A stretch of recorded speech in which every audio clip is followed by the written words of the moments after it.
সুপ্রিয় শিক্ষার্থীবৃন্দ, তোমাদের সবাইকে জানাই স্বাগতম।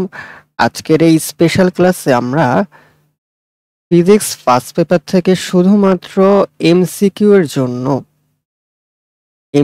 এর জন্য যে সকল ট্রিক্স গুলো আছে সেই ট্রিক্স সব এক ভিডিওতে তোমাদের দেখাই দিব। সো তোমাদের এটা কাইন্ড অফ রিভিশনের মতো, ঠিক আছে? তো এক ক্লাসেই আমরা ফিজিক্স ফার্স্ট পেপারে যত এমসিকিউ আছে সবগুলো ট্রিক্স দেখবো আর কি কি ট্রিক্স অ্যাপ্লাই করলে এমসিকিউ গুলো সহজে করা যায়। তাহলে চলো আমরা শুরু করি। সো প্রথমত আমাদের আছে ফিজিক্স ফার্স্ট পেপারের চ্যাপ্টার 1, যেটা সেখান থেকে আমাদের মোটামুটি একটা টাইপের এমসিকিউ আসে যেটা ট্রিক্স হিসেবে অ্যাপ্লাই করা যায়। সেটা হচ্ছে এইরকম যে একটি স্লাইড ক্যালিপার্সের মূল স্কেলের 99 ভাগ ভার্নিয়ার স্কেলের 100 ভাগের সমান, তাহলে ভার্নিয়ার ধ্রুবকের মান কত? এই ম্যাথগুলো কিভাবে করব? এই যে এখানে 100 লেখা, তাই না? তো আমাদের যে ভার্নিয়ার যে কনস্ট্যান্ট, সেটা সিম্পলি যেটা হবে যে 100 লেখা না, তুমি 100/100 করবা, মাইনাস 99 লেখা না, 99/100 করবা, ইকুয়াল টু যেটা হবে সেটাই আমাদের কি অ্যান্সার। এবং আমাদের এই যে ক্লাসটা আছে না, এই ক্লাসটা ভার্সিটি অ্যাডমিশন যারা প্রিপারেশন নিব তাদের জন্য একটা রিভিশন টাইপের হয়ে যাবে যে কি কি এমসিকিউ শর্টকাট আছে আমার ফিজিক্স ফার্স্ট পেপার থেকে, ঠিক আছে? তো এটা একটা সুন্দর একটা শর্টকাট গেল ইজিলি। আমার এত সূত্র টুটো মনে রাখারই দরকার নাই। আমার সব থেকে বড় যে সংখ্যা সেটা লিখবো, ডিভাইডেড বাই 100 লিখবো, মাইনাস করব, সব থেকে ছোট যে সংখ্যা সেটা ডিভাইডেড বাই 100 করব। এটাই হচ্ছে আমাদের ফাইনাল রেজাল্ট। এবার আসো আমরা চ্যাপ্টার 2 থেকে। চ্যাপ্টার 2 থেকে একটা ম্যাথ দেখো, ভেক্টর, তাই না? Chapter 2 vector. সো ভেক্টর থেকে একটা শর্টকাট অলওয়েজ আসে যে আমার দুইটা ভেক্টর দেওয়া আছে, দুইটা ভেক্টরের একটা জায়গায় যে এ দেখো কিরকম দেওয়া আছে, এ এইটা, আর বি তে এই জায়গায় দেওয়া আছে একটা নাম্বারের জায়গায় একটা এ দেওয়া আছে। তো আমাকে বের করতে বলছে এ এর মান কত হলে ভেক্টর দ্বয় সমান্তরাল হবে। তো আমরা একটা জিনিস মনে রাখবো যে ধরো আমার A vector a x i plus b y j plus c z k. A B কেন দিচ্ছি? শুধু এ দিলেই তো হয়, তাই না? শুধু এ দিলেই বোঝা যাচ্ছে। A x y, A y j, A z k, A vector আছে এটা।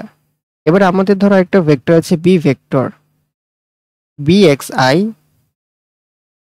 B y j plus B z কে।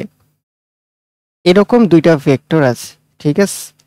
এই দুইটা ভেক্টর সমান্তরাল হওয়ার শর্ত হচ্ছে এই দুইটা ভেক্টর তখনই সমান্তরাল হবে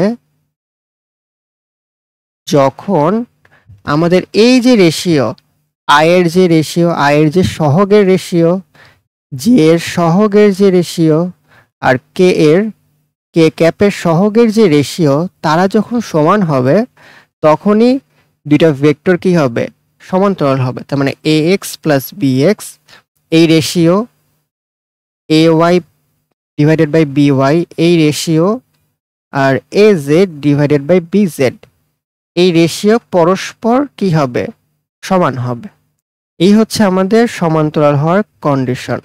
এখন আমাদের ম্যাথে খেয়াল করো, এ ভেক্টর দেওয়া আছে, বি ভেক্টর দেওয়া আছে।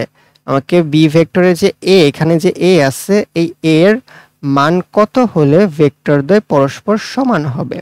তাহলে দেখো আমি কি করছি, এ ভেক্টর থেকে আয়ের যে সহগ 5 ওটা লিখছি, বি ভেক্টর থেকে আয়ের যে সহগ 15 ওটা ডিভাইডেড আকারে নিচে লিখছি, ইকুয়াল টু জে ক্যাপের যে সহগ 2 ওটা লিখছি, আর এই পাশে জে ক্যাপের যে সহগ এ ডিভাইডেড আকারে এটা লিখছি। তো আমার শুধুমাত্র এই দুইটা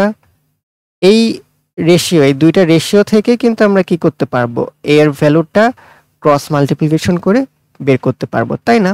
এখান থেকে যে আমরা কিন্তু ক্রস মাল্টিপ্লিকেশন করে বের করতে পারতেছি যে ক্রস 5 এর সাথে এ গুণ করো আর 15 এর সাথে 2 গুণ করো, তাহলে 5a ইকুয়াল টু কত 15 দুগুণ 30, তাহলে ইকুয়াল টু কত হবে 30/5, তার মানে 6।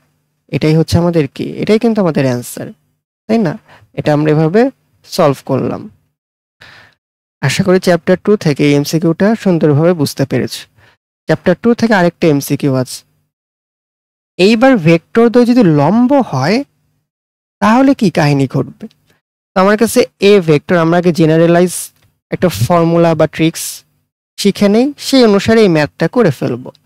যেমন ধরো এ ভেক্টর এরকম আছে aXi plus ayj plus azk, আর বি ভেক্টর এরকম আছে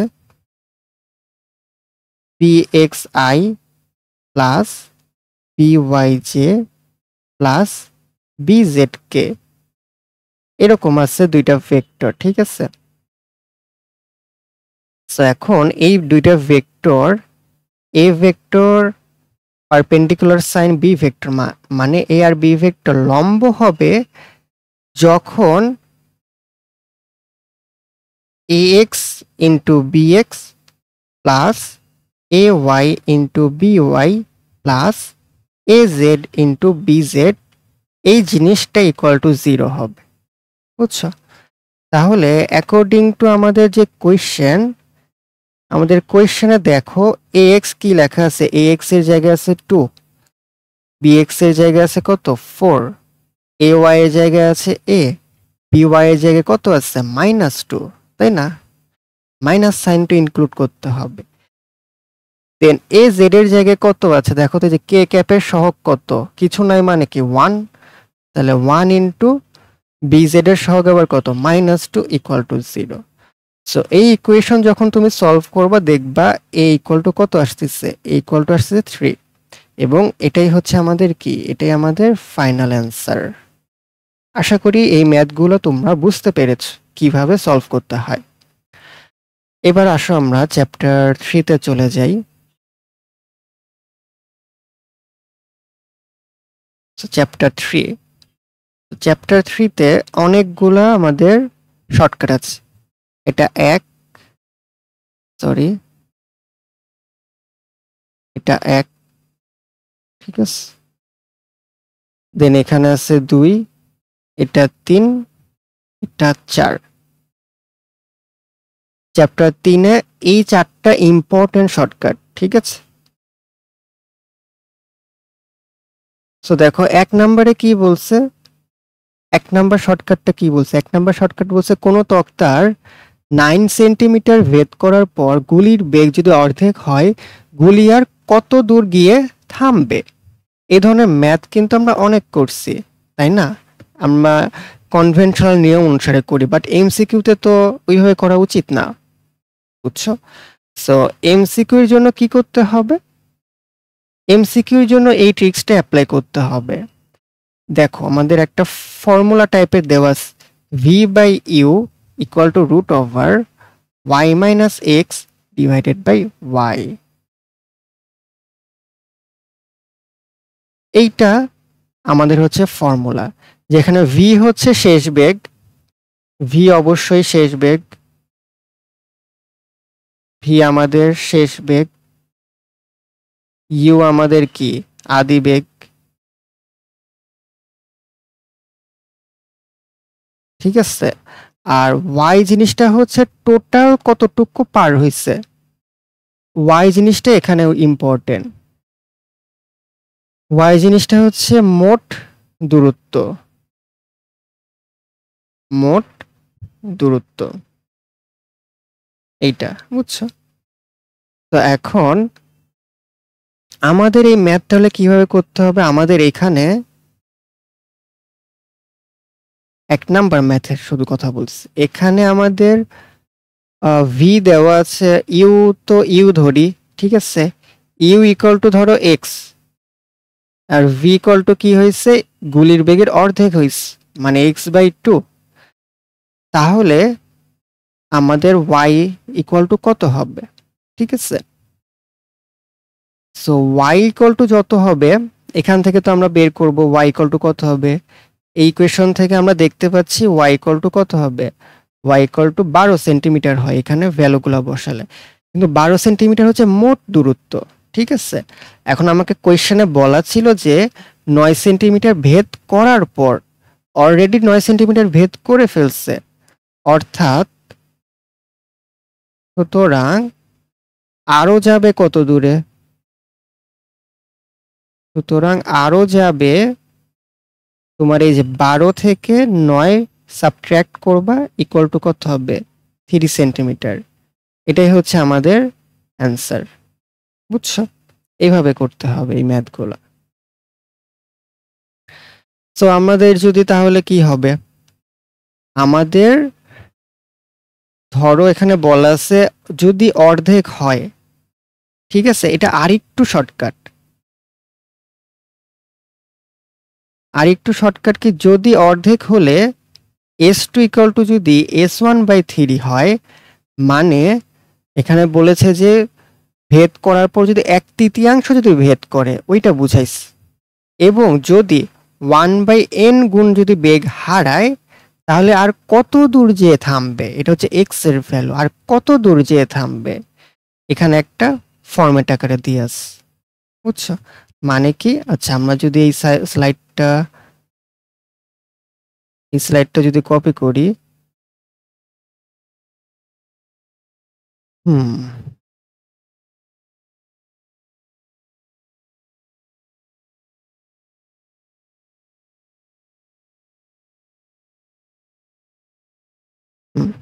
সো আমরা এখানে এগুলো যদি মুছে দিই, আচ্ছা এটা আবার মুছবে না।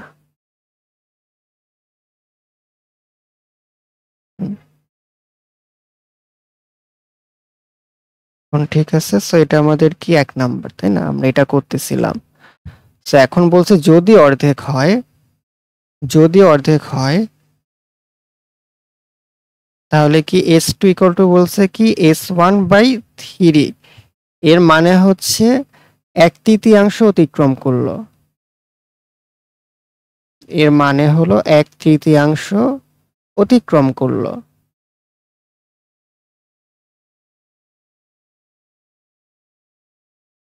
এবং যদি বলে 1/n গুণ বেগ হারায়, এত গুণ বেগ হারায় আরো অতিক্রম করবে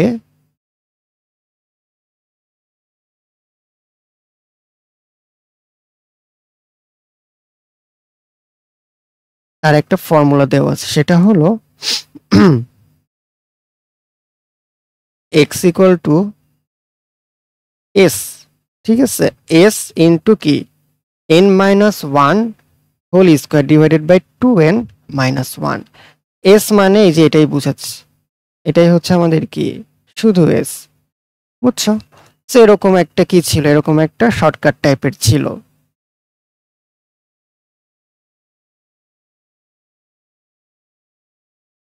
সো এখন যদি আমরা বাকিগুলো যদি দেখি,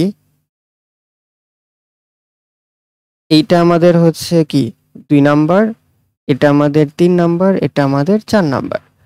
2 নাম্বারে কি বলা আছে যে সুষম ত্বরণ সম্পন্ন একটি গাড়ি যদি 3rd সেকেন্ডে 15 মিটার, 7 সেকেন্ডে 35 মিটার দূরত্ব অতিক্রম করে তাহলে ত্বরণ কত। সো 2 নাম্বার ম্যাথের জন্য এই ধরনের শর্টকাট হচ্ছে a ইকুয়াল টু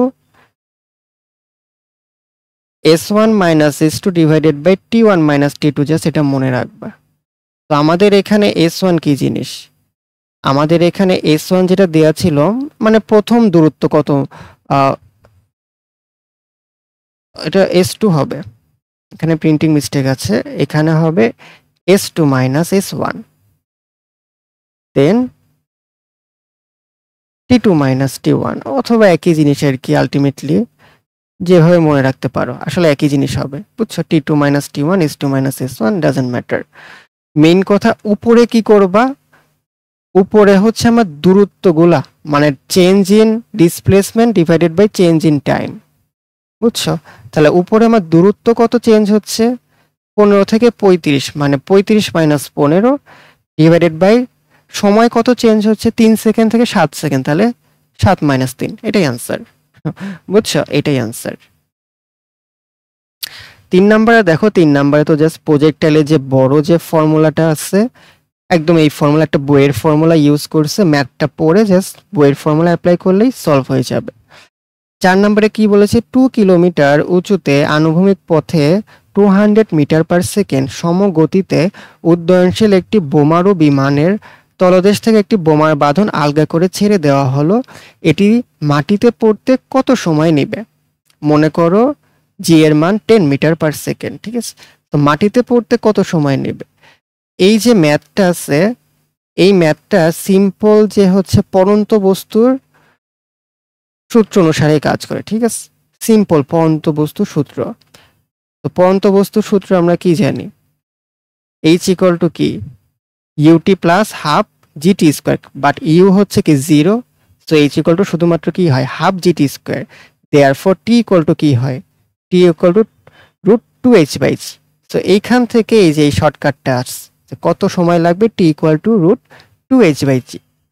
এটা ছিল চ্যাপ্টার 3 থেকে। এবার চ্যাপ্টার 4 থেকে আমরা যদি হিসাব নিকাশ করি, সো চ্যাপ্টার 4 থেকে এটা হচ্ছে আমাদের 1 নাম্বার, এটা আমাদের 2 নাম্বার, এটা 3, এটা 4, এটা 5, 5টা শর্টকাট আছে। আচ্ছা, সো 1 নাম্বারে দেখো কি বলছে, ইজি একটা জিনিস। 1 নাম্বারে বলেছে যে আমাদের 15 নিউটন ও 10 নিউটন মানের এবং একই দিকে কার্যরত দুইটা সমান্তরাল বল 5 মিটার লম্বা একটি লাঠির দুই প্রান্তে কার্যরত। সো লব্ধি ক্রিয়াবিন্দু কোথায় অবস্থিত? সেই ম্যাথ যেটা করবা, তোমার একটা বল দেওয়া আছে 15, তার সাথে x গুণ করবা, ইকুয়াল টু আরেকটা বল দেওয়া আছে কত, 10। দেন আমাদের টোটাল দূরত্ব কত, বা লাঠিটা কত মিটার লম্বা, 5 মিটার লম্বা, সো 5 - x, এইভাবে করে দিবা। তো আমরা যদি ইন জেনারেলাইজ যদি করতে চাই, তাহলে আমরা 15 আর 10 আর 5 এই জায়গায় কি কি লিখতে পারি? 15 জায়গায় আমি বলতে পারি আমাদের হচ্ছে f1, এখানে বলতে পারি f2, আর এখানে বলতে পারি y-x। y হচ্ছে লাঠি বা প্রযুক্ত বলের মধ্যবর্তী দূরত্ব, ঠিক আছে? f1 আর f2 এর মধ্যবর্তী যে দূরত্ব সেটা।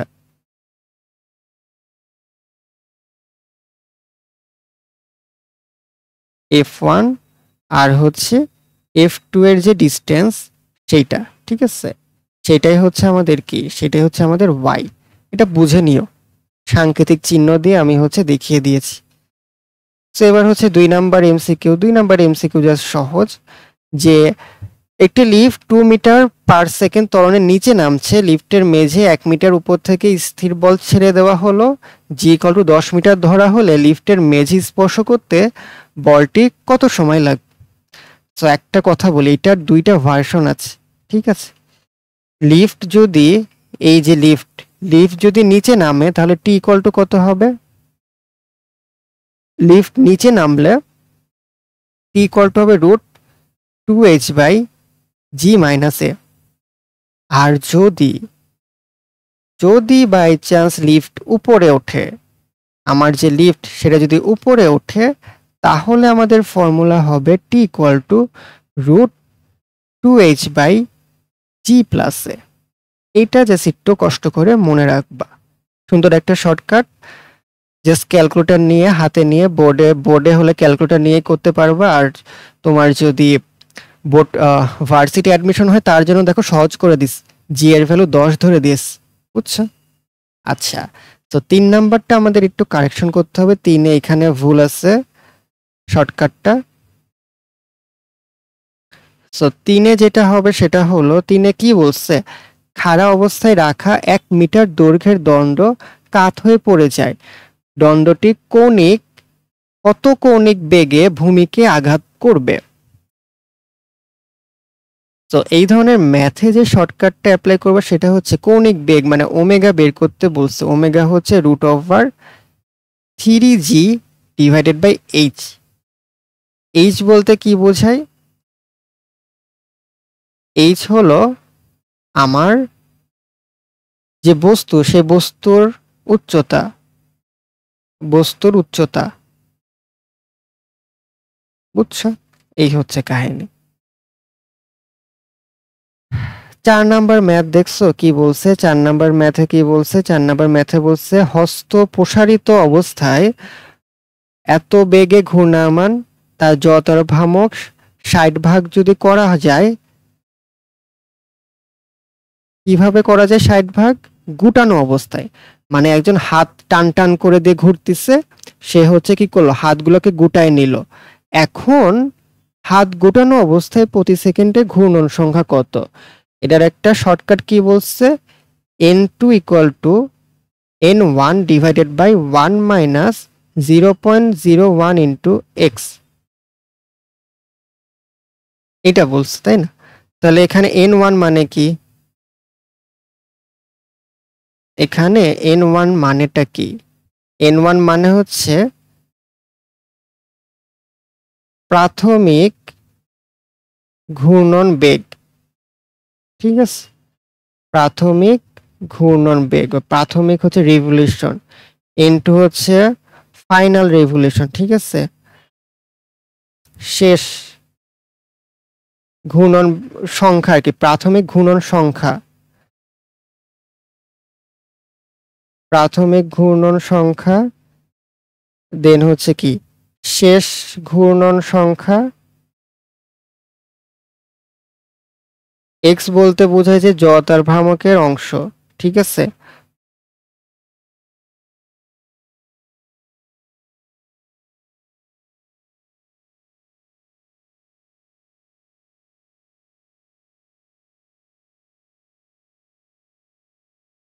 শেষ ভ্যালুগুলা বসাই দিবা, কাজ শেষ। বুঝছো?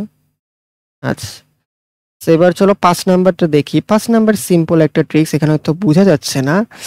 দিনের দৈর্ঘ্য পরিবর্তন, এটা ফর্মুলা হিসেবে এরকম হবে 24 মাইনাস এন স্কোয়ার ইন্টু 24। কি বলছে? একটি পৃথিবী, আচ্ছা পৃথিবীর ব্যাসার্ধ যদি অর্ধেক হয়ে যায় তবে দিনের দৈর্ঘ্য কত পরিবর্তন হবে? বুঝছো, এইটা হচ্ছে আমাদের চাইছে। তো এখানে এন বলতে আসলে যেটা বোঝাচ্ছে সেটা হলো, তো এখানে এন বলতে বোঝাচ্ছে যে অর্ধেক হয়েছে না, সেখানে এন এর value half, N equal to half বসে ম্যাথটা করবা, কাজ শেষ। যদি বলে 1/3 তাহলে এন এর জায়গায় 1/3 বসাবা, তাই না? যদি বলে 1/4 তাহলে এন এর জায়গায় 1/4 বসে ভ্যালু বের করবা, দেখবা কাজ শেষ। আশা করি তোমরা সবাই এই জিনিসগুলো বুঝতে পারতেছো। শর্টকাটে আমরা জাস্ট বলে যাচ্ছি। তো চ্যাপ্টার 4 থেকে এই শর্টকাট ছিল। চ্যাপ্টার 5 থেকে দেখো কি কি আছে। এটা আমাদের 1 নাম্বার, এটা আমাদের 2 নাম্বার, এটা 3 নাম্বার, এটা 4 নাম্বার। সো 4টা শর্টকাটই আছে। তাহলে শর্টকাটগুলো আমি যদি জাস্ট একটু পড়ে যাই, এখানে কি বলছে, 300 নিউটন পার মিটার বল ধ্রুবক সম্পন্ন একটি স্প্রিংকে কতটুকু সংকুচিত করলে 1.5 জুল কাজ করা যাবে? তাহলে এখানে কি বলছে, 1 নাম্বার এখানে বলছে যে এক্স, 1 নাম্বারে কি লিখছে দেখো তো, লিখছে যে কতটুকু সংকুচিত করা যাবে সেটা লিখছে x, x equal two √2 into W, work, কাজ। ঠিক আছে, সেটা। সো এক্স বলতে কি বোঝাচ্ছে এখানে? এক্স বলতে বোঝানো হচ্ছে সংকোচন, ডাব্লিউ বলতে বোঝানো হচ্ছে কাজ, কে বলতে কি বোঝাচ্ছে? স্প্রিং ধ্রুবক, স্প্রিং ধ্রুবক। এখানে ভ্যালুগুলো বসে ম্যাথটা করে দেওয়া আছে। ঠিক আছে, 2 দেখো তো কি বলছে। 2 বলছে যে একটি ইটের দৈর্ঘ্য এত মিটার, প্রস্থ এত মিটার, উচ্চতা এত মিটার হলে এর ভর 2 কেজি হলে ইটকে যদি আনুভূমিক অবস্থা থেকে উলম্ব অবস্থানে রাখতে কৃতকাজ নির্ণয় করো। সেখানে যে ফর্মুলা, কৃতকাজের যে ফর্মুলা, ডাব্লিউ ইকুয়াল টু দিচ্ছে half mg into delta H.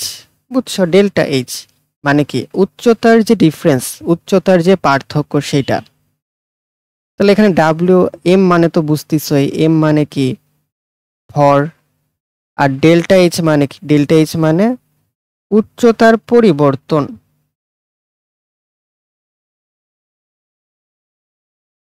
উচ্চতার পরিবর্তন।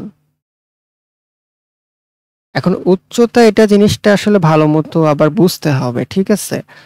প্রাথমিক উচ্চতা কি, শেষ উচ্চতা কি, ঠিক আছে? তো দেখো এখানে বলা আছে এটার দৈর্ঘ্য হচ্ছে কত, 0.24 মিটার, আর উচ্চতা হচ্ছে 0.06 মিটার। তাহলে প্রাথমিক যে উচ্চতা সেটা কিন্তু দৈর্ঘ্য বরাবরই ছিল। আনুভূমিক মানে কি, আনুভূমিক অবস্থা থেকে উলম্ব অবস্থানে রাখছে, বুঝছো? তো তোমার যে আনুভূমিক যেটা আছে সেই ক্ষেত্রে যে উচ্চতা সেটা কিন্তু 0.24 মিটার হিসেবে কাজ করতেছে, ঠিক আছে? দেন ফাইনালে কি হয়েছে, আমার 0.06 মিটার উচ্চতা যখন উলম্ব অবস্থানে রাখছে ওটাই তখন কি, ওটাই তখন ফাইনাল উচ্চতা হিসেবে কাজ করছে, ঠিক আছে? তো তুমি এভাবেও চিন্তা করতে পারো যে এটা আসলে বলা আছে দৈর্ঘ্যের পরিবর্তন। এটা করলে মনে হয় তোমরা আরো ভালো মতো বুঝতে পারবা। ডেল্টা এইচ হচ্ছে দৈর্ঘ্যের পরিবর্তন। প্রাথমিক দৈর্ঘ্য যেটা দৈর্ঘ্য দেওয়া আছে সেটাই, আর ফাইনাল দৈর্ঘ্য যেটা সেটা হচ্ছে কি উচ্চতা, ঠিক আছে? তো তুমি আরেকটু শর্টকাটে মনে রাখতে পারো এইভাবে যে W equal to half m g length minus height, দৈর্ঘ্য মাইনাস উচ্চতা, এভাবে মনে রাখতে পারো, আরো ইজি হয়, ঠিক আছে? এখানে এল বলতে কি বোঝাচ্ছে, এল বলতে বোঝাচ্ছে দৈর্ঘ্য, এল বলতে বোঝাচ্ছে দৈর্ঘ্য, আর এইচ মানে হচ্ছে কি উচ্চতা। আচ্ছা এটা গেল।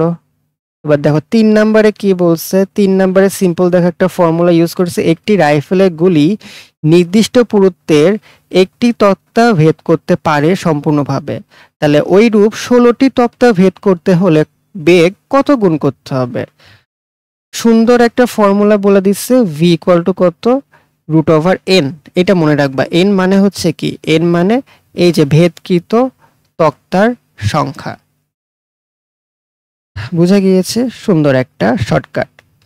4 নম্বরে কি বলেছে যে 60 মিটার উচ্চতা থেকে একটি বস্তুকে বিনা বাধায় পড়তে দিলে ভূমি থেকে কত উচ্চতায় উহার গতিশক্তি বিভব শক্তির দ্বিগুণ হবে? বুঝছো? এটা কিন্তু একটা সুন্দর, অনেক অনেকবার আসে, জাস্ট দেখে অ্যান্সার করে দিবা, এরকম একটা শর্টকাট দেওয়া আছে। কি দেওয়া আছে, x equal to h by n plus one. আচ্ছা এখানে এনটাকে ভালো মতো চিনতে হবে আসলে। এন মানে কি, এন মানে হচ্ছে গতিশক্তি, গতিশক্তি বিভব শক্তির এন গুণ, বুঝছো? গতিশক্তি বিভব শক্তির এন গুণ। কখনো যদি এরকম বলা থাকে যে বিভব শক্তি গতিশক্তির এত গুণ বৃদ্ধি পাইছে, তখন কিন্তু উল্টা করে চিন্তা করতে হবে, বুঝছো? যদি বলা থাকে যে বিভব শক্তি গতিশক্তির 2 গুণ বৃদ্ধি পাইছে, তার মানে কি গতিশক্তি বিভব শক্তির হাফ গুণ বৃদ্ধি পাইছে, উল্টাভাবে তখন চিন্তা করতে হবে, তখন এনের জায়গায় হাফ বসাইতে হবে, ঠিক আছে? আপাতত এনের পরিচয় হচ্ছে গতিশক্তি বিভব শক্তির কত গুণ, এটা জাস্ট মাথায় রাখবে। তাহলে চ্যাপ্টার 5 থেকে সব কমপ্লিট হয়ে গেলে এবার আসো চ্যাপ্টার 6 এ। তো চ্যাপ্টার 6 আমরা দেখতেছি এটা হচ্ছে আমাদের কি, এটা আমাদের 1 নাম্বার ম্যাথ, এটা আমাদের 2 নাম্বার, এটা আমাদের 3, আর এটা আমাদের 4 নাম্বার আর কি শর্টকাট।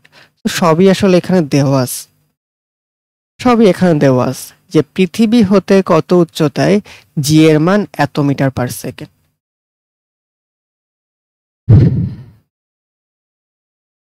পৃথিবীর ব্যাসার্ধ দেওয়া আছে, অভিকর্ষ ত্বরণ পৃথিবীর পৃষ্ঠে দেওয়া আছে।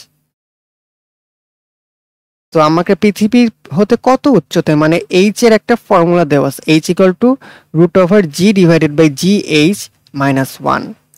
তো 1 নাম্বার ফর্মুলাতে কোনটা বলতে কি বোঝায় ওটা যদি লিখি, এটা হচ্ছে আমাদের 1 নাম্বার ম্যাথ, সেইখানে এইচ হচ্ছে আমাদের উচ্চতা, জি হচ্ছে পৃষ্ঠে ত্বরণ,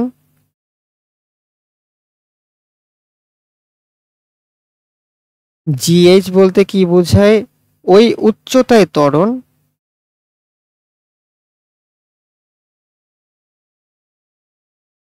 আর বলতে তো জানোই পৃথিবীর ব্যাসার্ধ।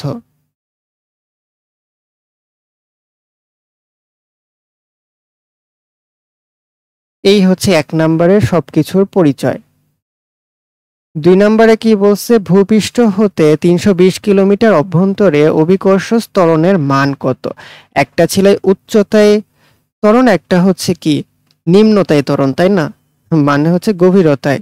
সেটা মনে রাখে কেমনে, এটা ডিরেক্ট ফর্মুলা আসলে, G dash equal to G into 1 - d/r। আমি গভীরতা বা ডেপথ ডি দিয়ে প্রকাশ করি, অথবা এখানে জি ডিও লিখতে পারো, G D equal to G into 1 - d/r। এখানে ডি বলতে কি বোঝায়, ডি বলতে বোঝায় গভীরতা, ডিরেক্ট বইয়ের ফর্মুলাই। 3-এ কি বলছে দেখো, 3-এ বলছে যে পৃথিবী পৃষ্ঠ হতে কত উচ্চতায় অভিকর্ষ ত্বরণের মান 81% শতকরায় প্রকাশ করতে বলছে। তো শতকরা যখন বলা থাকবে তখন আমার যে ফর্মুলাটা হবে এইচ এর, সেটা হচ্ছে এইচ ইকুয়াল টু 10 মাইনাস রুটের ভিতর পি, তার সাথে আর ডিভাইডেড বাই রুটের ভিতর পি। পি মানে কি, পি মানে হচ্ছে পার্সেন্টেজ, শতকরা। বুঝছো, এই ফর্মুলাটা অ্যাপ্লাই করবা। দেখো 4-এ কি বলছে, 4ও একটা ইন্টারেস্টিং ফর্মুলা। 4 নম্বরে বলছে যে ভূপৃষ্ঠ হতে কত উচ্চতায় অভিকর্ষ ত্বরণের মান ভূপৃষ্ঠের অভিকর্ষ ত্বরণের মান 1/4 গুণ হবে। 1/4 গুণ, তাহলে কত উচ্চতায়, এইচ এর ভ্যালু বের করতে বলছে √n-1 ইন্টু আর। ঠিক আছে, √n মানে কি, √n এর একটা সুন্দর পরিচয় আছে। যদি আমাকে বলা থাকে যে দেখো অভিকর্ষজ, কোশ্চেনে বলা আছে অভিকর্ষজ ত্বরণের মান পৃষ্ঠের বা ভূপৃষ্ঠের 1/n গুণ বা 1/n অংশ, ওই এনটা এখানে লিখতে হবে। তো অ্যাকর্ডিং টু কোয়েশ্চেন আমাদের এন এর ভ্যালু কিন্তু 4, বুঝছো, অ্যাকর্ডিং টু কোয়েশ্চেন এন এর ভ্যালু কিন্তু 4, এখানে এন কিন্তু 4 প্রশ্নে আর কি, বুঝছো, অ্যাকর্ডিং টু কোয়েশ্চেন এটি কিউ, আমাদের যে কোয়েশ্চেন দেওয়া আছে সেখানে এন ইকুয়াল টু কিন্তু 4। সো 4টা ম্যাথ আশা করি চ্যাপ্টার 6 থেকে বোঝা গিয়েছে। চ্যাপ্টার 7-এ আসো। চ্যাপ্টার 7-এ কি বলছে, 10 মিটার স্কোয়ার ক্ষেত্রফল বিশিষ্ট 8 মিলিমিটার পুরুত্বের একটি স্টিল প্লেটের নিচের পৃষ্ঠ দৃঢ়ভাবে আবদ্ধ রেখে উপরের পৃষ্ঠে কি পরিমাণ স্পর্শ বল প্রয়োগ করলে নিচের পৃষ্ঠের সাপেক্ষে উপরের পৃষ্ঠের আপেক্ষিক ত্বরণ এত মিলিমিটার হবে। শর্টকাট কি বলছে, F equal to S A x divided by y, বুঝছো, এস এইটা। তো তোমার এখানে যা যা বলা আছে আমি লিখে দিচ্ছি।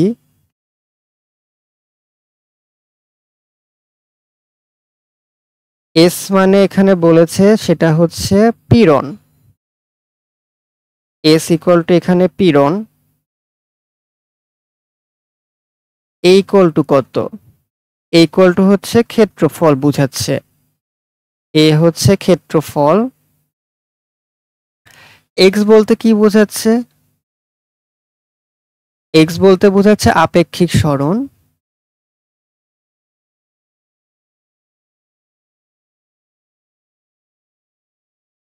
Divided by Y. y মানে কি? y মানে হচ্ছে পুরুত্ব, ঠিক আছে? y মানে হচ্ছে আমাদের পুরুত্ব।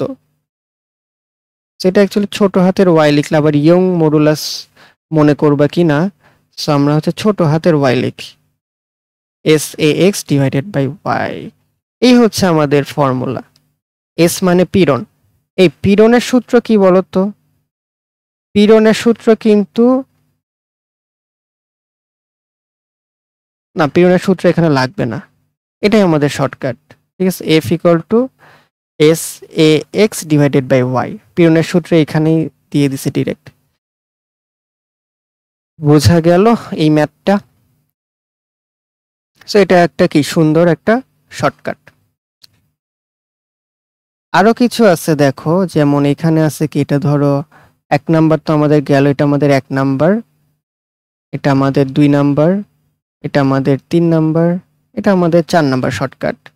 সব এখানে বলাই আছে যে এত চাপে সীসার ঘনত্ব কত হবে, সীসার আয়তন গুণাঙ্ক দেওয়া আছে, স্বাভাবিক ঘনত্ব দেওয়া আছে, বুঝছো? স্বাভাবিক ঘনত্বকে আসলে আমরা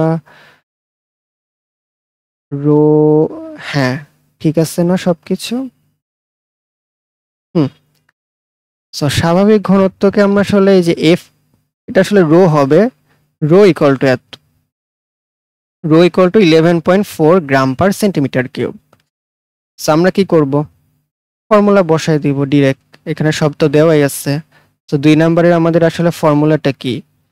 2 নাম্বারের ফর্মুলা হচ্ছে বা শর্টকাট হচ্ছে রো ড্যাশ, ঘনত্ব কত হবে? Rho dash equal to B মানে হচ্ছে বাল্ক মডুলাস বা তোমার হচ্ছে কি আয়তন গুণাঙ্ক, ইনটু রো যেটা দেওয়া আছে স্বাভাবিক ঘনত্ব divided by B minus pressure.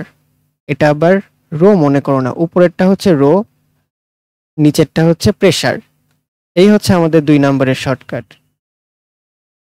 3-এ আমাদের কি বলছে? 3-এ আমাদের বলছে বস্তুর ওজন এত হলে ক্রিয়ারত প্রবণতা এত হলে বস্তুর উপর সান্দ্র বল কত হয়। এটা বইয়ের ফর্মুলা, ঠিক আছে, দেওয়াই আছে। সান্দ্র বল বা বস্তুর ওজন কি হয়? ডাব্লিউ ইকুয়াল টু সান্দ্র বল প্লাস প্রবণতা, বুয়েন্সি। তো বুয়েন্সিকে আমি বি ড্যাশ দ্বারা প্রকাশ করলাম, ঠিক আছে? তো এই হচ্ছে আমাদের ফর্মুলা আর কি। এটা হচ্ছে বস্তুর ওজন, weight, F plus B dash. এইভাবে তোমরা কি মুখস্থ করতে পারো আর কি। 4 নাম্বার কি বলছে? 0 ডিগ্রি সেলসিয়াস তাপমাত্রায় তোমার পানির পৃষ্ঠটান এত, পানির পৃষ্ঠটান এত দেওয়া আছে। তার মানে আমাদের এখানে টি দেওয়া আছে, টি দেওয়া আছে, ঠিক আছে? তোমার কি 0 ডিগ্রি সেলসিয়াস তাপমাত্রায় টি ড্যাশ, এর মানে হচ্ছে কি 0 ডিগ্রি সেলসিয়াসে পৃষ্ঠটান। তারপর কি বলছে? শুধু টি, ওই যে কোনো তাপমাত্রায় পৃষ্ঠটান, এটা হচ্ছে যে কোনো তাপমাত্রায় পৃষ্ঠটান।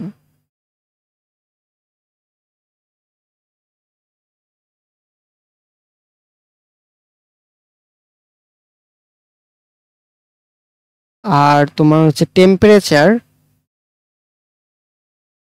ছোট হাতের টি দ্বারা বোঝাচ্ছে হচ্ছে আমাদের ওই যে কোনো তাপমাত্রা, ওইটাকে বোঝাচ্ছে যে কোনো তাপমাত্রা। তো ফর্মুলা কি? ফর্মুলা হচ্ছে আমাদের কি বলছে? আমাদের গুণাঙ্ক, পৃষ্ঠটানের তাপমাত্রা গুণাঙ্ক। তাহলে alpha equal to T naught minus T divided by T naught into ছোট হাতের টি। সো এখানে যা যা যেটা বলছি ওইগুলো বসাই দাও, দেখবা যে ম্যাথ মিলে গেছে। সো এবার চ্যাপ্টার 8-এর থেকে যদি আমরা দেখি, 8, 9, 10, সো 8-এর থেকে একটা শর্টকাট, 2টা 3টা এমসিকিউ ট্রিক্স আছে। তো প্রথমটা তো অনেক বেশি ইম্পর্টেন্ট, প্রথমটা অনেক বেশি ইম্পর্টেন্ট। আমাদের কি বলছে? আমাদের পৃথিবীর ভর দেওয়া আছে, ব্যাসার্ধ দেওয়া আছে, ব্যাসার্ধ কত গুণ চাঁদের ভরে সেগুলো দেওয়া আছে, দেখছো? আমাদের কিন্তু পৃথিবীর ভর ব্যাসার্ধ চাঁদের ভর ও ব্যাসার্ধের এত গুণ এত গুণ। সো চাঁদে যদি একটা সেকেন্ড দোলক নিয়ে যাওয়া হয় তাহলে তার দোলনকাল কত হবে? দেখুন এখানে কি বলছে, টিএম ডিভাইডেড বাই টি, মানে মুনের টাইম পিরিয়ড ডিভাইডেড বাই আর্থের time period equal to root over ভরের গুণ ব্যাসার্ধের গুণ। তো আর্থের টাইম পিরিয়ড কত? এখানে বলছে সেকেন্ড দোলন, সেকেন্ড দোলক মানে হচ্ছে দোলনকাল কত? 2 সেকেন্ড। তাহলে 2 সেকেন্ড বসালাম টি ই এর জায়গায়, রুট ওভার ভরের গুণ, পৃথিবীর ভর ও ব্যাসার্ধ চাঁদের ভরের কত গুণ? পৃথিবীর ভর চাঁদের ভরের 81 গুণ, তাহলে রুটের ভিতর 81 লিখছে। ব্যাসার্ধের গুণ, তার মানে এখানে বলা আছে যে পৃথিবীর ব্যাসার্ধ চাঁদের ব্যাসার্ধের যথাক্রমে 4 গুণ, নিচে 4 লিখছে। তারপর এই ইকুয়েশনটা সলভ করেই টি এম ওটার একটা ভ্যালু চলে আসছে। সুন্দর ম্যাথ, ঠিক আছে, অনেক ইম্পর্টেন্ট। নেক্সটও অনেক ইম্পর্টেন্ট, তিনটাই আসলে কি অনেক ইম্পর্টেন্ট চ্যাপ্টার 8 থেকে। একটি সরল দোলকের দোলনকাল যদি 50% বৃদ্ধি করে তাহলে এর কার্যকর দৈর্ঘ্য কি রূপ পরিবর্তন হবে? সো এখানে আমাদের আমি যদি শুধুমাত্র 2 নাম্বারটা দেখাই, 2 নম্বরের ফর্মুলা ইউজ করছে কি L2 equal to 1 plus 0.01 into P চিন্তা করব স্কোয়ার ইন্টু L1। তো এখানে L2 মানে হচ্ছে পরিবর্তিত দৈর্ঘ্য, পরিবর্তিত দৈর্ঘ্য কত হয় সেটা, L1 মানে হচ্ছে আদি দৈর্ঘ্য,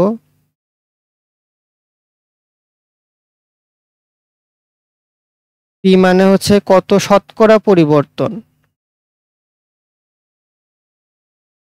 শতকরা পরিবর্তন, ব্যাস শেষ, এগুলো লিখে দিবা, কাজ শেষ হয়ে যাবে। বুঝছো? আশা করি বুঝছো তোমরা। তিনে কি বলছে? তিনে বলছে যে একটি সেকেন্ড দোলককে চাঁদে নিয়ে গেলে ববের ওজন যদি এত % হ্রাস পায় তাহলে দোলনকাল কত? আমাদের বলছে T M equal to root over 100 T E, টিটা বাইরে হবে আসলে, 100 ডিভাইডেড বাই 100 মাইনাস পি চিন্তা করব ইন্টু টিই। টি মানে হচ্ছে কি আর্থে তোমার এখানে লিখে দেই, টিএম মানে হচ্ছে চাঁদে দোলনকাল,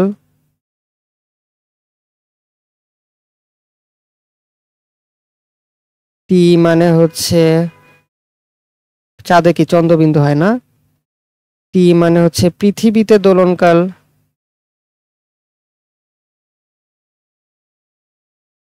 আর এখানে পি মানে কি? পি মানে ওজনের শতকরা পরিবর্তন, ওজনের শতকরা পরিবর্তন। এক্ষেত্রে আমাদের যে ম্যাথটা দেওয়া আছে এক্ষেত্রে কত? 25% পরিবর্তন, মানে 25 বসাবা পি এর জায়গায়। বুঝছো? এই হচ্ছে আমাদের তিনটা শর্টকাট। তো 9 থেকে 1 2 3 4 5 6টা শর্টকাট আছে। 9 এর এটা 1 number shortcut, 2 number shortcut, 3 number shortcut, এটা আমাদের 4 নাম্বার শর্টকাট, 5 নাম্বার শর্টকাট আর 6 নাম্বার শর্টকাট। সেখানে সব দেওয়া আছে যে বায়ু ও পানিতে 300 হার্জ কম্পাঙ্কের একটি শব্দ তরঙ্গের পার্থক্য এত মিটার, বায়ুতে শব্দের বেগ এত হলে পানিতে শব্দের বেগ কত? তাহলে এখানে আমরা দেখো এটা বইয়ের ফর্মুলায় অ্যাপ্লাই করছে, ল্যামডা ডাব্লিউ মানে ওয়াটারে যে হচ্ছে তোমার কি শব্দ তরঙ্গ মাইনাস ল্যামডা এ, ঠিক আছে। এখন আমরা যেহেতু জানি ভেলোসিটি আর যে তরঙ্গ, বেগ আর তরঙ্গ যেহেতু সমানুপাতিক, তাহলে যে ল্যামডা ডাব্লিউ বা আমরা যে ল্যামডা ভি সমান এফ ল্যামডা ফর্মুলা আছে না, ওই ফর্মুলাটা অ্যাপ্লাই করছি, V equal to F lambda. বুঝছো? তাহলে ল্যামডা ইকুয়াল টু কত হবে? ল্যামডা ইকুয়াল টু কি? ভি বাই এফ, ওটাই অ্যাপ্লাই করছি। তো ল্যামডা ডাব্লিউ ইকুয়াল টু কি হবে? V W by F, V W by F, আর তোমার হচ্ছে ল্যামডা এয়ার কি হবে বায়ুতে V A by F. So ল্যামডার জায়গায় ওগুলা বসাইছে, বাকি ভ্যালুটা বের হয়ে গেছে। বুঝছো? আশা করি বুঝছো। তো তারপর বলছে এত মিটার ব্যবধানে অবস্থিত তরঙ্গের দুইটি কোণের মধ্যকার দশা পার্থক্য এত। সো এত মিটার ব্যবধানে মানে এটা পথ পার্থক্য দেওয়া আছে আর এটা কি দশা পার্থক্য দেওয়া আছে। আমরা জানি কি দশা পার্থক্য ইকুয়াল টু 2π/λ ইন্টু পথ পার্থক্য। বাকিটা ভ্যালুগুলা বসাইলে ম্যাথ মিলে যাবে। সো দশা পার্থক্য 2π/λ পথ পার্থক্য, এটা একটা গুরুত্বপূর্ণ এমসিকিউ, অনেকবার আসে। 3 নম্বরে বলছে দুইটি সদৃশ্য তার ঐকতানে আছে। 0.36 মিটার দৈর্ঘ্য বিশিষ্ট একটি তার 100 কেজি ওজন দ্বারা টানা দেওয়া আছে, টেনে ধরে রাখা আছে। অপর তারটি 230 কেজি ওজন দ্বারা টানা দেওয়া আছে মানে টেনে ধরে রাখা আছে। এর দৈর্ঘ্য তাহলে বের করো। তাহলে কি হবে L2 মানে ফাইনাল যে দৈর্ঘ্য ইকুয়াল টু L1 ইনিশিয়াল দৈর্ঘ্য এখানে কত 0.36 ইন্টু √T1/T2। T1 মানে কি? T1 মানে হচ্ছে টেনশন ফোর্স। সো 3 নম্বরে কি কি বলা আছে ওটা যদি লিখি, 3 নম্বরের ফর্মুলাটা লিখলাম। ফর্মুলা কি বলছে L2 equal to L1 into √T1/T2। So আমরা মেইন জিনিস হচ্ছে T1 আর T2 আসলে বলতে কি বোঝায়। T1, T2 বলতে আসলে যেটা বোঝায় সেটা হচ্ছে টেনশন ফোর্স। এই দুইটা বলতে বোঝায় টেনশন ফোর্স।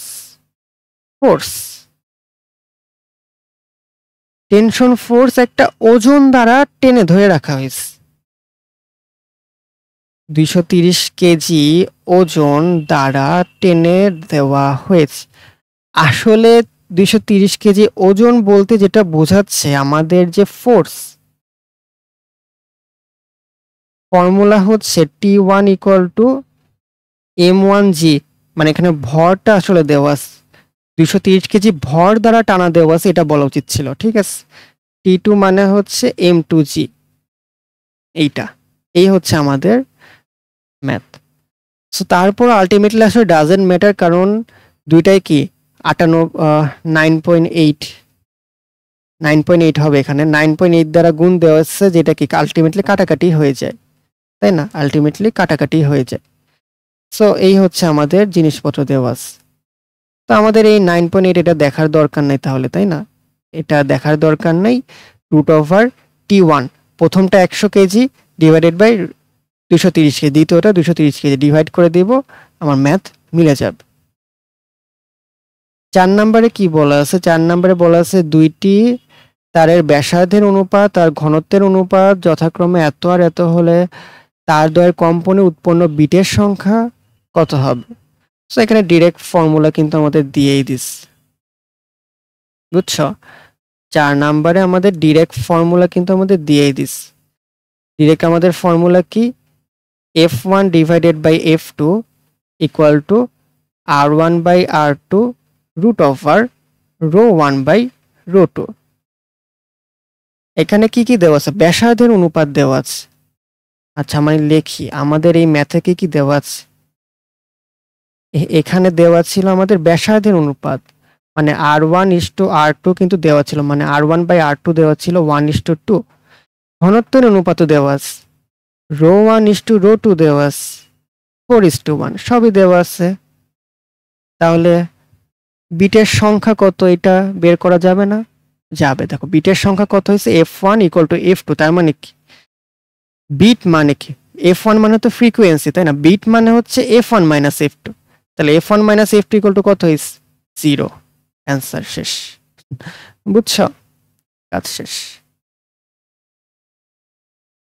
5 নম্বরে দেখো কি বলছে, কত তাপমাত্রায় বায়ুতে শব্দের বেগ 273 কেলভিন তাপমাত্রার বেগের দ্বিগুণ হবে?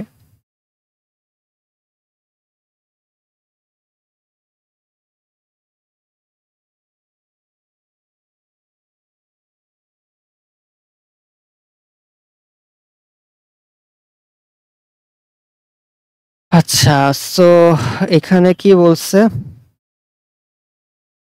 এখানে আমরা ডিরেক্ট এর নিচের যে ফর্মুলাটা দেওয়া আছে 5 নম্বরে ওইটা অ্যাপ্লাই করব। সো আমাদের 5 নম্বরে যেটা অ্যাপ্লাই করতে হবে সেটা হচ্ছে T ইকুয়াল টু বা final temperature equal to n square minus 1 into initial temperature, এটা অ্যাপ্লাই করতে হবে, বুঝছো? বা গিভেন টেম্পারেচার সেটা। তো দেখো প্রথম টেম্পারেচার কি দেওয়া আছে, 273 দেওয়া আছে, কত গুণ করতে হবে? দ্বিগুণ। n ইকুয়াল টু মানে কি, এখানে n বলতে বোঝাচ্ছে কত গুণ, কোশ্চেনে দেওয়া আছে দ্বিগুণ মানে 2 বসাতে হবে।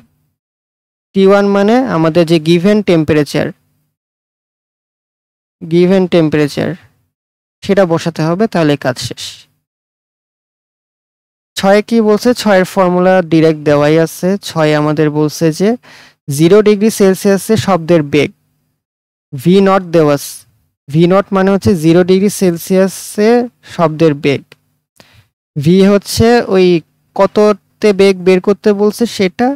আলফা কি দেওয়া আছে, 1 প্লাস আলফা 30 ডিগ্রি। আচ্ছা, আলফার ভ্যালু কিছু না দেওয়া থাকলে 1 ধরে নিতে হবে, আর 1/273 আর কি। আলফা মানে হচ্ছে 1/273, এটা হচ্ছে আলফা। আর টি তো দেওয়া আছে 30 ডিগ্রি সেলসিয়াস, বুঝছো? টি ইকুয়াল টু কত, সামথিং ডিগ্রি সেলসিয়াসে দেওয়া আছে। সেই হচ্ছে 6 নাম্বার ম্যাথের সব ফর্মুলার মানে শর্টকাট যে ফর্মুলা সেটার পরিচয় সবগুলা। ভি নট হচ্ছে 0 ডিগ্রি সেলসিয়াসে বেগ, আলফা মানে 1/273, আর টি মানে কোনো একটা টেম্পারেচার যেটা ডিগ্রি সেলসিয়াসেই বসাইতে হবে। আচ্ছা, এবার আমরা ফাইনাল যে চ্যাপ্টার সেটা হচ্ছে চ্যাপ্টার 10। চ্যাপ্টার 10-এ দেখো এইটা একটা, দুইটা, তিনটা, চারটা আমাদের শর্টকাট দেওয়া আছে। এটা আমাদের 1 নাম্বার শর্টকাট। দেন আমরা হচ্ছে ধরি এটা আমাদের 2 নাম্বার শর্টকাট, এটা আমাদের 3 নাম্বার শর্টকাট, এটা আমাদের 4 নাম্বার শর্টকাট। ঠিক আছে, এই কয়েকটা শর্টকাট দেওয়া আছে। তো 1 নাম্বার শর্টকাটে আমাদের কি বলা আছে, স্বাভাবিক চাপে কোনো লেকের তলদেশ হতে পানির উপরে তলে আসার সময় বাতাসে বুদবুদের আয়তন 3 গুণ হয়, হ্রদের গভীরতা কত? সো আমি ডিরেক্ট এই ফর্মুলা অ্যাপ্লাই করব, h ইকুয়াল টু 10.2 n-1। শেষ, কাজ শেষ। এখানে n এর ভ্যালু কত, n হচ্ছে কত গুণ আয়তন, বুঝছো? কত গুণ আয়তন, কত গুণ আয়তন। আর যদি বলে কত গুণ ব্যাস বা ব্যাসার্ধ, ওটা হচ্ছে আমাদের 2 নাম্বার। কত গুণ ব্যাস বা ব্যাসার্ধ সেটা হবে 10.2 n³ - 1। এখানে n হচ্ছে কি, কত গুণ ব্যাস অথবা ব্যাসার্ধ, কত গুণ ব্যাস, বুঝছো?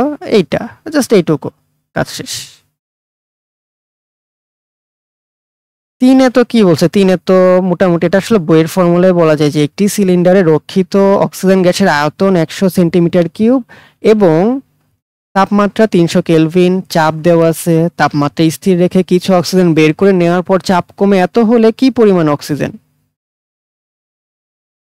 সো অক্সিজেনের মোল সংখ্যা দেওয়া আছে n ইকুয়াল টু কত, PV/RT, ওটার মতোই মানে ডেল্টা পি, PV/RT শুনছো না, PV ইকুয়াল টু nRT, ওইটাই জাস্ট এখানে delta P into V divided by RT, just এটা অ্যাপ্লাই করবা। ডেল্টা পি মানে তো বুঝছই, প্রেসারের যে চেঞ্জ সেটা বসাবা, ভি এর ভ্যালু বসাবা।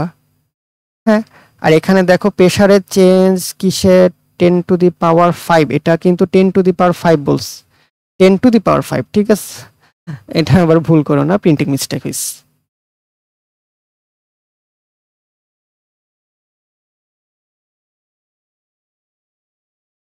আয়তন বলা আছে 1000 সেন্টিমিটার কিউব এই ম্যাথে, ঠিক আছে? 1000 সেন্টিমিটার কিউব মানে কি, 1000 মানে হচ্ছে 10⁻3, আর সেন্টিমিটার কিউব মানে কি, ওটাকে মিটার কিউবে করতে হবে, তাহলে 10⁻⁻6 হয়। জাস্ট এই পার্থক্যগুলা, আর কিছু না। 300 কেলভিন লিখছে টি এর জায়গায়, 8.314, এটা হচ্ছে কি মোলার গ্যাস ধ্রুবক। সো আলটিমেটলি ব্যবহৃত অক্সিজেনের কত কেজি সেটা বের করছে, ওটাকে আবার গ্রামে কনভার্ট করছে। ইচ্ছা তোমার কোয়েশ্চনে যদি গ্রামে থাকে তাহলে গ্রামে বের করবা। 4 নাম্বারটা হচ্ছে ইম্পর্টেন্স। 4 নাম্বারে কি বলছে, একটি খোলা লিটার ফ্লাক্সে 0 ডিগ্রি সেলসিয়াস তাপমাত্রায় এত গ্রাম বায়ু আছে। 0 ডিগ্রি সেলসিয়াস তাপমাত্রায় এত গ্রাম বায়ু আছে, তাহলে 91 ডিগ্রি সেলসিয়াস তাপমাত্রায় ইহা হতে কত গ্রাম বায়ু বের হবে। মানে বায়ুর যে ভর, সেই ভরের চেঞ্জ কত হবে, এম নট বা m0 মানে হচ্ছে 0 ডিগ্রি সেলসিয়াস তাপমাত্রায় কতটুকু বায়ু ছিল, যেটা ডিরেক্ট গ্রাম এককেই বসাবা। আর এখানে কি লিখবা, T2 minus T1 divided by T2। এই হচ্ছে আমাদের সুন্দর একটা শর্টকাট। বুঝছো, এখানে এম নট বলতে কি বোঝাচ্ছে, এম নট বলতে বোঝাচ্ছে 0 ডিগ্রি সেলসিয়াস তাপমাত্রায় ভর, 0 ডিগ্রি সেলসিয়াস তাপমাত্রার ভর। এটা জাস্ট, আর কিছু জানা লাগবে না। তো এইখানে জাস্ট এন খেয়াল রাখবা, এই ফর্মুলাতে এন একরকম, এই ফর্মুলাতে এন একরকম। বুঝছো, এখানে কত গুণ আয়তন, এখানে কত গুণ ব্যাস বা ব্যাসার্ধ, সেটা খেয়াল রাখবা। এখানে আবার এন এর আরেকটা ফর্মুলা আছে 3 নম্বরে, সবই খালি কি এন এন এন, তাই না? কনফিউজড হয়ে যায়ও না আবার। সো 1 2 3 4টা শর্টকাট। সো এই চ্যাপ্টার 10 কমপ্লিট করার মাধ্যমে আমাদের ফিজিক্স ফার্স্ট পেপারের সকল শর্টকাট কমপ্লিট করা হয়ে গেল, সকল গুরুত্বপূর্ণ শর্টকাট আর কি। মাঝখানে আরো অনেক শর্টকাট থাকতে পারে, বাট ওইগুলো নিয়ে আলোচনা করা হয়নি, যেগুলো মেইনলি ভার্সিটি অ্যাডমিশনে খুব বেশি আসে এবং বোর্ড পরীক্ষায় তো মাস্ট আসে, সেইগুলো নিয়ে আমরা কি করেছি, সেগুলো নিয়েই আমরা আলোচনা করেছি মোটা দাগে। তো আজকের ভিডিওটা এই পর্যন্তই। তোমাদের সকলের জন্য অনেক কি শুভকামনা।